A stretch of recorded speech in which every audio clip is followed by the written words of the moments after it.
আজকে আমরা এখানে উপস্থিত হয়েছি ভবানীপুর বিধানসভার বিশেষ সাংগঠনিক বৈঠকে। নির্বাচন চলে এসছে, সেই নির্বাচনে আমরা কি করব না করব সেটা আমরা শুভেন্দুদার কাছ থেকে মার্গদর্শন পাবো, তার জন্য এসেছি। নমস্কার বন্ধুরা, আপনারা দেখছেন পারফেক্ট পলিটিক্স, সাদা বাংলায় রাজনীতির কথা। বন্ধুরা, একই দেখছি এসআইআর এর প্রথম লিস্টের ধাক্কা তৃণমূল এখনো সামলে উঠতে পারেনি। সামলে ওঠা তো দূরের কথা, তৃণমূল সেই ধাক্কা নিয়ে কি করবে সেটা এখনো ভেবে উঠতে পারেনি। আর তারই মধ্যে শুভেন্দু অধিকারীকে দেখা যাচ্ছে যে তিনি তৃণমূলের মাথা খাওয়া শুরু করে দিলেন। মাথা খাওয়া মানে তৃণমূলের একেবারে নেত্রী মমতা বন্দ্যোপাধ্যায়ের কেন্দ্র ভবানীপুরে একেবারে ভাঙন ধরাতে শুরু করে দিলেন। আজকে এসআইআর এর প্রথম তালিকা বেরোনোর পরই শুভেন্দু অধিকারী প্রথম যে কাজটা করলেন সেটা হচ্ছে ভবানীপুরে বিজেপির সাংগঠনিক বৈঠক সেরে ফেলা। সাংগঠনিক বৈঠক তো করলেনই, সেই সঙ্গে ৪৫ জনকে বিজেপিতেও নিয়ে এলেন। এবং এই ৪৫ জনের মধ্যে শুধুমাত্র হিন্দুরা আছে এমনটা কিন্তু নয়, তার মধ্যে মুসলিমরাও রয়েছেন। অর্থাৎ মমতা বন্দ্যোপাধ্যায়কে শুভেন্দু অধিকারী এবারের বিধানসভা ভোটে ভবানীপুরে হারানোর যে চ্যালেঞ্জটা নিয়েছেন, সেই চ্যালেঞ্জের ওপর শুভেন্দু অধিকারী এসআইআর এর প্রথম লিস্ট বেরোনোর কয়েক ঘন্টা পরেই কিন্তু কাজ শুরু করে দিলেন। এবং খেয়াল করে দেখুন যে এদিন চাইলে শুভেন্দু অধিকারী তার নন্দীগ্রামে এই সাংগঠনিক বৈঠকটা করতে পারতেন, কেননা নন্দীগ্রামেও তো বেশ কিছু ভোটারের নাম এসআইআর এর তালিকা থেকে বাদ গেছে। কিন্তু শুভেন্দু অধিকারীর আত্মবিশ্বাস দেখুন, তিনি তার নিজের কেন্দ্র নন্দীগ্রামে এদিন কোনো বৈঠক টৈঠক না করে সরাসরি টার্গেট করলেন কাকে? মমতা বন্দ্যোপাধ্যায়ের ভবানীপুরকে। ভবানীপুরের বুকেই কিন্তু তিনি এদিন বিজেপির বলতে গেলে এসআইআর এর লিস্ট বেরোনোর পর প্রথম সাংগঠনিক বৈঠকটা করলেন। আর সেই সাংগঠনিক বৈঠকে কি হলো বন্ধুরা দেখুন। কুমার রয়, অরুণ কুমার, রমাকান্ত যাদব, শেখর রয়, আইনুল খান, গণেশ প্রসাদ যাদব, অনিতা পান্ডে, প্রিত শাহ, প্রিয়া শাহ, কুশি শাহ, কুলবিন্দর জি, বিলু ভট্টা, রাজু সিং, অমিত গুপ্তা, সন্দীপ মাঝি, শশী ভূষণ মাঝি, মনীষা পাল, রানী কুমারী শাহ, তেজ প্রতাপ, কিরণ মাহাতো, রোহিত কুমার, মনীষা শঙ্কর, পাপন প্রসাদ, রণবীর যাদব, গণेश राम, नीलिप राजक, शान যাদব, मुकेश कुमार गुप्ता, অনুপ झा, राजू মাহাতো, मदन যাদব, विजय किशोर। 45 जन under the leadership of Deepak Singh ji का नेतृत्व में हमारी 45 कार्यकर्ता आज भाजपा का दामन थाप रहा है और उनको प्राइमरी मेंबरशिप भी हम लोग दे रहा हूं। আমাদের আজকে যোগ দিচ্ছেন কলকাতা হাইকোর্টের সিনিয়র লয়ার মঞ্জু আগরওয়াল। মঞ্জু দি, আপনি আসন মঞ্চে বিপ্লব দেবজির কাছ থেকে পতাকা নিয়ে জয়েন করুন। বন্দে মাতরম, বন্দে মাতরম, বিজেপি জীবতম, বিজেপি জীবতম, জয় জয় শ্রীরাম, জয় জয় শ্রীরাম, জয় জয় শ্রীরাম। পাল্টানো দরকার, জয় বিজেপি সরকার। আগামী মোদীজির ব্রিগেড সভা সফল করুন, মোদীজির ব্রিগেড সভা সফল করুন, মোদীজির ব্রিগেড সভা সফল করুন। ব্রিগেড সমাবেশে দলে দলে যোগ দিন, ব্রিগেড সমাবেশে দলে দলে যোগ দিন। পরিবর্তন সুনিশ্চিত করতে দলে দলে ব্রিগেডের সমাবেশে, পরিবর্তন সুনিশ্চিত করতে মোদীজির ব্রিগেড সমাবেশে। তো বন্ধুরা, বুঝতেই পারছেন যে মোক্ষম ধাক্কাটা কিন্তু এদিন মমতা বন্দ্যোপাধ্যায়কে শুভেন্দু অধিকারী দিলেন। কেননা ভবানীপুরের বুকে তিনি শুধুমাত্র এদিন যে সাংগঠনিক বৈঠক করলেন তা কিন্তু না, তিনি সেই সঙ্গে বেশ কিছু মানুষকে বিজেপিতে এনেও ফেললেন এবং তার মধ্যে রাষ্ট্রবাদী সংখ্যালঘু মুসলমানও রয়েছে। সেই সঙ্গে ভবানীপুরের বিশিষ্ট বেশ কয়েকজন ব্যক্তিও রয়েছেন, শিক্ষিত মানুষও রয়েছেন। ফলে মমতা বন্দ্যোপাধ্যায়ের জন্য কিন্তু এসআইআর লিস্ট বেরোনোর প্রথম দিন থেকেই শুভেন্দু অধিকারী চ্যালেঞ্জটা ছুড়ে দিলেন, আর যে চ্যালেঞ্জটা মমতা বন্দ্যোপাধ্যায়কে রাত্রেবেলা কিন্তু ঘুমোতে দেবে না। আর এদিন শুভেন্দু অধিকারীর সাংগঠনিক বৈঠকে কি হলো সেটাই হচ্ছে সব থেকে বড় প্রশ্ন, কেননা এদিন বিজেপির সাংগঠনিক বৈঠকে কিন্তু কোনো ক্যামেরা অ্যালাউ ছিল না। ফলে শুভেন্দু অধিকারী ঠিক কি বার্তা এদিন ভবানীপুরের বিজেপি কার্যকর্তাদের দিলেন সেটা হয়তো চোখে দেখা গেল না, কিন্তু যতটুকু জানতে পারা গেছে তাতে একটা জিনিসের উপরে শুভেন্দু অধিকারী জোর দিয়েছেন, আর সেইটা হচ্ছে ভোটের অঙ্ক। বন্ধুরা, এর আগের ভিডিওতেই ভবানীপুরের ভোটের অঙ্কটা আপনাদের সামনে আমরা তুলে ধরেছি, খোলসা করে দিয়েছি যে কিভাবে মমতা বন্দ্যোপাধ্যায় এই এসআইআর প্রথম লিস্ট বেরোনোর পরেই চাপে পড়ে গেছেন। আর বিজেপি সূত্রে যেটা খবর, সেই চাপটারই কথা এদিন শুভেন্দু অধিকারী ভবানীপুরের বিজেপি কার্যকর্তাদের সামনে পরিষ্কার করেছেন। তিনিও কিন্তু রীতিমতো সংখ্যা ধরে ধরে অঙ্ক কষে কষে ভবানীপুরের বিজেপির কার্যকর্তাদের এটা বলার চেষ্টা করেছেন যে মমতা বন্দ্যোপাধ্যায়ের টাইম চলে এসছে। বিজেপির সামনে কিন্তু সেই সুযোগটা চলে এসছে যে সুযোগের অপেক্ষায় বিজেপি এতদিন দিন গুনেছে। শুভেন্দু অধিকারী এতদিন দিন গুনেছেন যে ভবানীপুরে তিনি মমতা বন্দ্যোপাধ্যায়কে হারাবেন। তো সেই সময় সেই সুযোগটা কিন্তু চলে এসছে, আর 2 মাস পরেই কিন্তু সেটা ঘটতে যাচ্ছে। এইরকমই একটা আত্মবিশ্বাসী বার্তা শুভেন্দু অধিকারী ভবানীপুরের বিজেপি কার্যকর্তাদের সামনে রেখেছেন বলে কিন্তু বিজেপি সূত্রে খবর পাওয়া যাচ্ছে।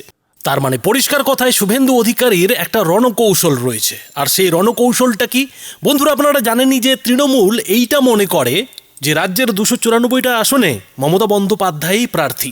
খোদ তৃণমূল নেত্রী একাই 100 নন, তিনি একাই 300। আর সেইভাবেই কিন্তু মমতা বন্দ্যোপাধ্যায় তার যে ভোট প্রচার, সেই প্রচারের রণকৌশলটা সাজান। মমতা বন্দ্যোপাধ্যায় কিংবা অভিষেক বন্দ্যোপাধ্যায়রা সেই মতোই কিন্তু তাদের ভোট প্রচারটা করেন। কিন্তু শুভেন্দু অধিকারী অন্য খেলা খেলতে চাইছেন। কি খেলা খেলতে চাইছেন? শুভেন্দু অধিকারীকে আটকানোর জন্য যেমন অভিষেক বন্দ্যোপাধ্যায় নন্দীগ্রামকে টার্গেট করেছেন, ঠিক তার পাল্টা শুভেন্দু অধিকারীও একেবারে ভবানীপুরকে টার্গেট করে ফেলেছেন। অর্থাৎ শেয়ানে শেয়ানে কোলাকুলি। আসলে অভিষেক বন্দ্যোপাধ্যায় কিংবা মমতা বন্দ্যোপাধ্যায়রা চাইছেন যাতে শুভেন্দু অধিকারী সারা রাজ্যে প্রচার না করতে পারে, ভোট প্রচারে না যেতে পারে।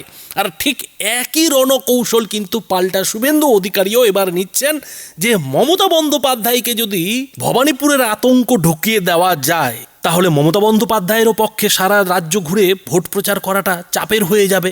আর এমনিতেই এসআইআর পর মমতা বন্দ্যোপাধ্যায় তো ভবানীপুর নিয়ে চাপে পড়েই গেছেন, কেননা যে সংখ্যক ভোটার ভবানীপুরে বাদ গেছে সেই সংখ্যক ভোটার মমতা বন্দ্যোপাধ্যায় কোথা থেকে জোগাড় করবেন। আর যতটুকু ভোটার ভবানীপুরে রয়েছে তার মধ্যেও আবার শুভেন্দু অধিকারী থাবা বসাচ্ছেন, খুবলে খুবলে খাচ্ছেন। ফলে মমতা বন্দ্যোপাধ্যায় ভবানীপুর বাঁচাবেন নাকি পশ্চিমবঙ্গকে বাঁচাবেন, এই যে 2 নৌকার মাঝখানে মমতা বন্দ্যোপাধ্যায়কে ফেলে দেওয়া, সেটাই কিন্তু শুভেন্দু অধিকারী করতে চাইছেন। আর সেই রণকৌশলটাকে সামনে রেখেই কিন্তু এদিন শুভেন্দু অধিকারী এদিন এসআইআর পর প্রথম লিস্ট বেরোতেই ভবানীপুরে সাংগঠনিক বৈঠকটা করে ফেললেন। আর এই যে ভবানীপুরের সাংগঠনিক বৈঠক, পরে সাংবাদিকদের সঙ্গে কথা বলতে গিয়ে শুভেন্দু অধিকারী ঠিক কি বললেন বন্ধুরা দেখুন।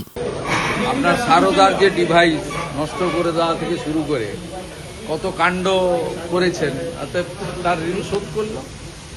আরেকজন তো বিনীত গোয়েলকে বাঁচিয়েছেন না, অভয়ার ধর্ষণ খুনের পরে বিনীত গোয়েলকে বাঁচিয়েছেন। কলকাতা হাইকোর্ট থেকে মামলা সুমোটো সুপ্রিম কোর্টে টেনে নিয়ে গিয়ে এরা এইসব অপকর্ম করেছে, তাই পুরস্কৃত হয়েছে। যারা বাংলা, বাঙালি, বাংলার সংস্কৃতি, বাংলার অস্মিতা এসব নিয়ে কথা বলেন, তারা হায়দ্রাবাদ থেকে আর অন্য জায়গা থেকে লোক নিয়ে এসে এখানে এমপি বানাচ্ছেন। বাংলা দেখছে। আগেই বলেছিলাম মুসলমানরা তেজপাতা। এই রাজ্যসভার তালিকাতেও প্রমাণ হয়েছে মুসলমানরা হচ্ছে মমতা ব্যানার্জির কাছে তেজপাতা। এসআইআর নিয়ে বলেছিলেন যা বলার 28 তারিখে বলবো। তিনি তার বাড়ির খাবার খাচ্ছেন, এখানে কি কোনোভাবে মুসলিম তোষণ থেকে বেরিয়ে এসে হিন্দুদেরকে কোথায়? না না, উনি তো হিজাব টিজাব সব করে করেছেন। উনি কাউকে বিশ্বাস করেন না। হিন্দু হন আর মুসলমান, মানে ফুড টেস্টার হয়তো ছিল না, ওই জন্য বাড়ির খাওয়ার উপর ভরসা রেখেছে। বলছে আপনারা বারবার বলার পর আজকে আপনারা বারবার বলার পর 105 একর জমি এদের রাজ্য সরকার বলছে বিএসএফ কে দেবে, ভোটের মুখে কি বোধোদয় হচ্ছে? হাইকোর্টের অর্ডার উনি দিতে পারবেন না, ভালো করে জানেন। অমিত শাহজি বলে গেছেন বিজেপির মুখ্যমন্ত্রী 45 দিনের মধ্যে সীমান্ত সিল করে দেবে। এটা এই তো ডেজ আর নাম্বার, 30 এপ্রিলের মধ্যে ভোট শেষ হয়ে যাবে এবং যথাসময়ে সরকার হবে। বলুন। 4 জন আইপিএস কে পোস্টিং করা হলো। যা বলার 28 তারিখে বলবে এসআইআর। প্রথম নাম বাদ যাচ্ছে এবং তাতে তৃণমূলের তরফে বলা হচ্ছে একেবারে ভবানীপুর কেন্দ্র থেকে বিজেপির নির্দেশে বাদ দিচ্ছে। ভবানীপুর কেন্দ্র নো 48, 45,000 প্রথম রাউন্ডে গেছে আর বিবেচিত হবে 14,514, 60,000। ওভারঅল যদি দেখা যায় একাধিক হেভি ওয়েটের কেন্দ্রে, যদি একাধিক রাজ্য জুড়ে যদি ওনাকে জেতানোর মতো ভোটার ভবানীপুরে নেই। এসআইআরে পরিষ্কার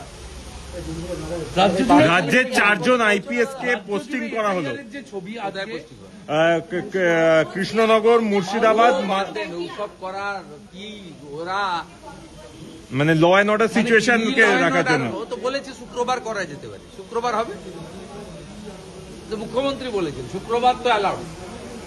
আজকে তো শনিবার মনে হয়, শুক্রবার দিন হবে। 1 কোটি কি বাদ যাবে? নাম বাদ যাওয়া, এসআইআর এর নাম বাদ যাওয়া নিয়ে কি বলবেন? 1 কোটি থেকে এখনো সংখ্যাটা অনেকটা দূরে। অনেকে বলছে যে 65 লক্ষ জুডিশিয়ারি বিবেচনা করছে, এটা নিয়ে আগবাড়িয়ে আমি কেন বক্তব্য রাখতে যাব? আমি বলছি 26 দিন অন্তর অন্তর বাচ্চা হতে পারে না। আমি বলছি একজনের 100টা বাচ্চা থাকতে পারে না। এগুলোর নামই তো এলডি, এগুলো তো দেখবেন জাজেরা। আমি যেটুকু ইন্টারনালি খবর পাচ্ছি জুডিশিয়ারি খুব সিরিয়াসলি ব্যাপারটা করছে। ইটস এ গুড সিমটম এবং তারা কখনো কারোর দ্বারা প্রভাবিত হন না। তারা ডকুমেন্টসের উপরে করেন এবং এখানে ডকুমেন্ট ডিস্ট্রয় করারও জায়গা নেই। আমি ইচ্ছা করলেই কিছু করতে পারবো না, কারণ ডিজিটাল ফুটপ্রিন্টের উপরেই বিবেচনাটা হচ্ছে। ওটা আমি আপনি চাইলে চেঞ্জ করতে পারবো না। প্রথম দফায় 58 লাখ, তারপরে অ্যাবসেন্ট ইত্যাদি মিলে প্রায় 5-6 লক্ষ, এই করে 63-64 লক্ষ তো বাদ গেছে, বাকি 65 লক্ষ বিবেচনায় গেছে। আমার কাছে অফ দ্য রেকর্ড একটা তথ্য আছে, কিন্তু সেটা আমি বলছি। বিএলওর নাম বাদ, পুলিশ আধিকারিকের নাম বাদ, এরকম একাধিক বিষয় আছে। প্রথম থেকে তৃতীয় সব সারি নেতারা নেমে পড়েছে আপনার নন্দীগ্রামের ভোটার সংখ্যা কমে যাওয়া নিয়ে। বলছে মাত্র 56 বলে জিতেছিলেন, এটা প্রমাণ হচ্ছে যে আরো উনি আবার হারবেন। কোন সব নেতারাই নেমে পড়েছে আসলে। ও ভবানীপুরের কাউন্টার করার জন্য বলছে। আমার মৃত ভোট, অ্যাবসেন্ট ভোট দেওয়ার কোনো দরকার হয় না এবং স্বাভাবিকভাবে কত বাদ গেছে দেখবেন। এখানে তো 65-60,000 ভোটার বাদ গেছে। ওটা নিয়ে একটু কম কথা বলুক। আমি তো ওদের 3 বার হারিয়েছি, শুধু 21-এ নয়, পঞ্চায়েতে আমি হারিয়েছি। 17টা গ্রাম পঞ্চায়েতের 11টাতে আমি হারিয়েছি, 2টো পঞ্চায়েত সমিতি হারিয়েছি। আমার লিড ছিল 2000, অভিজিৎ গাঙ্গুলির লিড হয়েছে 8,200। এই যে জুডিশিয়ারির কাছে গেছে 10,000 ভোটার, এর মধ্যে তো 9,000 মুসলমান। বিএলও বিভিন্ন এ বাঁচাবে এদের? বিএলওরাও নিরাপত্তাহীনতায় ভুগছে। বিভিন্ন বিএলওর নাম বাদ, পুলিশ আধিকারিকের নাম বাদ। তারা বলছেন আমরাই এসআইআর করছি, আমরাই সেখানে এখনো এর পদবীর ভুল আছে, এ আছে। এর জন্য দায়ী মমতা ব্যানার্জির নিয়োগকৃত বিএলও এবং আর ওরা, এরাই জটিলতা করেছে। এদেরই নিষ্পত্তি করে দেওয়া উচিত ছিল। মাইক্রো অবজারভারের অ্যাডভাইস নিয়ে বিএলও কে অ্যাপয়েন্ট করেছে? রাজ্য সরকার অ্যাপয়েন্ট করেছে। বিএলওরা ভুল করেছে, তার দায়ভার তো রাজ্য সরকারকে নিতে হবে। আর এই রাজ্য সরকারে তো সবাই ল্যাম্প পোস্ট, একটাই তো পোস্ট মমতা ব্যানার্জি, সবাই জানে, এভরিবডি নোজ। অশান্তির আশঙ্কা করছেন যেভাবে নাম বাদ যাচ্ছে। বিএলওরাও নিরাপত্তাহীনতায় ভুগছে বিভিন্ন জায়গায় যেখানে নাম বাদ গেছে। না, নাম বাদ গেছে, আবার কিছু বিবেচনায় আছে। বিবেচিত লোকেদের তো এক্ষুনি ধরে নেওয়ার দরকার নেই।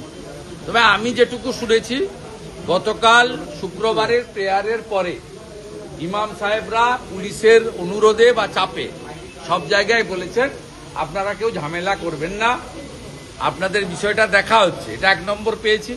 দ্বিতীয় পেয়েছি, কোচবিহারের তৃণমূল নেতারা বাংলাদেশি অবৈধ অনুপ্রবেশকারীদেরকে আশ্বস্ত করেছে ভোটটা এবারে দিতে পারবে না তোমরা, কিন্তু ভাতাটা আমরা বন্ধ করছি না, ভাতাটা চালু থাকবে। তারা বলেছে আমাদের ভোট দেওয়ার দরকার নেই, ভাতাটা চালু থাকলেই হবে। তো বন্ধুরা, এই বিষয়ে আপনাদের কি মতামত? আপনাদের মতামত অবশ্যই এই ভিডিওটির নিচে কমেন্ট বক্সে লিখে জানাবেন। ধন্যবাদ।